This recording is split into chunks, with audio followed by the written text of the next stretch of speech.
اس کے ساتھ ہی حضرت مسیح جب آئیں گے یکسر الصلیب و یقتل الخنزیر،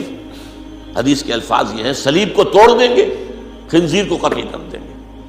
یعنی یہ جو دو چیزیں انہوں نے گھڑ لی ہیں عیسائیوں نے، صلیب پر حضرت عیسیٰ مصلوب ہوئے، اب وہ ان کا نشان ہے قومی، حضرت مسیح کہیں گے میں صلیب ہوا ہی نہیں، یہ کیا تم نے کہانی بنا رکھی ہے، لہذا صلیب ختم، عقیدہ صلیب ختم تو عیسائیت ختم، عیسائیت تو کھڑی عقیدہ صلیب کے اوپر۔ اور ایک یہ کہ پہلے سے جو ایک شریعت چلی آ رہی تھی حضرت موسیٰ کی شریعت، اس میں بھی خنزیر کا گوشت حرام تھا، انہوں نے حلال کیا، حضرت مسیح کہیں گے تم نے غلط کام کیا، یقتل الخنزیر، خنزیر کو قتل کر دیں گے۔ عیسائیت بحیثیت مذہب ختم ہو جائے گی،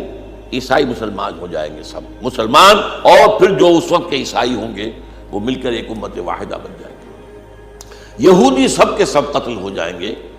اور ان میں سے اگر کوئی امکان بچنے کا ہے تو ان کا کہ جو حضرت مسیح کی آمد ثانی کے اوپر